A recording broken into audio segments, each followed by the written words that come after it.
Gaano nga ba ang pwede kong kitain sa pagiging part-time delivery rider kay Lalamove? Ngayong araw nga naisipan kong bumiyahe para makapag-ipon ako pambili ng camping setup. Dahil isa sa gusto kong ma-experience ay ang pagmomoto camping. Total, kaya naman kitain dito kay Lalamove. Tsatsagain ko bumiyahe para makaipon ng pambili. Siguro kaya kong maipon ng 1 linggo o hanggang 2 linggong pagbabiyahe. Makakabili na ako ng mga camping setup tulad ng tent, table, at camping chair at iba pa. Naghahanap talaga ako ng makikakapagod ng katawan ko no?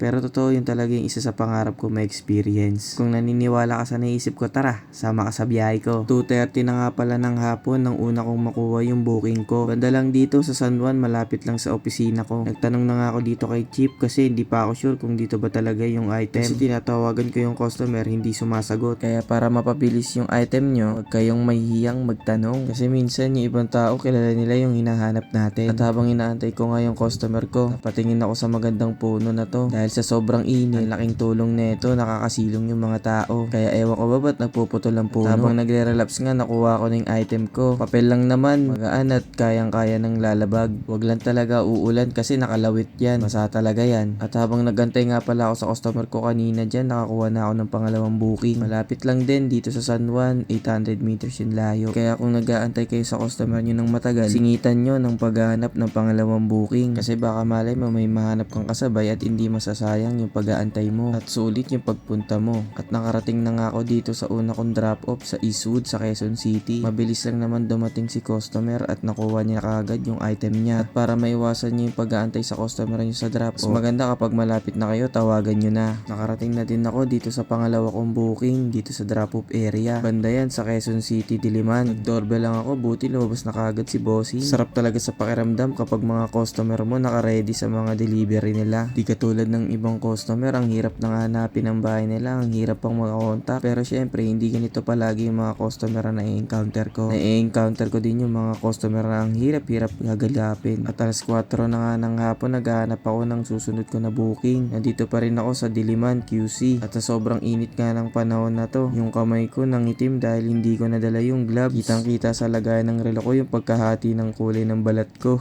Kaya kayo mga tol, kapag balak nyo mag-delivery, mag-gloves kayo. Grabe, sobrang init, mangingitim yung kamay nyo. Baka mabawasan yung pagkatisoy nyo. Syempre, ayaw nyo yun, diba?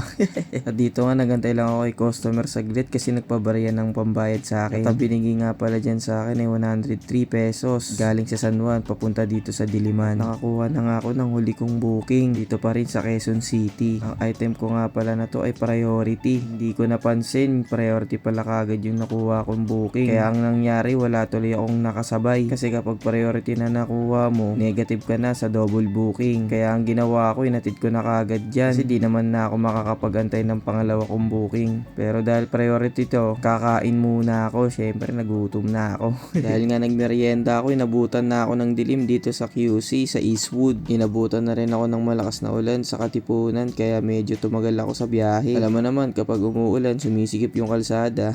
At mabuti na lang din, mabilis lang din makontak yung customer ko. Bubaba naman agad yung kanilang guard at kinuha yung item niya sa akin. Kaya ngayong araw, ang nakuha kong booking lang ay 3. Konti nga lang, pero okay din naman yung kinita ko. At kung gusto mo rin maging delivery rider para magkaroon ng part-time trabaho, pwede ka mag-apply sa Foodpanda at sa Grab. At kung gusto mo naman ng medyo malaking kitaan, mag-apply ka sa MC Taxi, sa Joyride, Moovit at iba pa. Malaking tulong din yan tol kung pang umaga ka o kaya pang gabi ka, masisingit mo yan tol. At kung umabot ka sa video na to, huwag mo naman kalimutan mag-comment, like and share. Syempre, pakipollow na rin ang page natin na Dasher. Yun lang mga tol. At pauwi na rin ako neto mga tol. See you sa mga next vlog mga tol.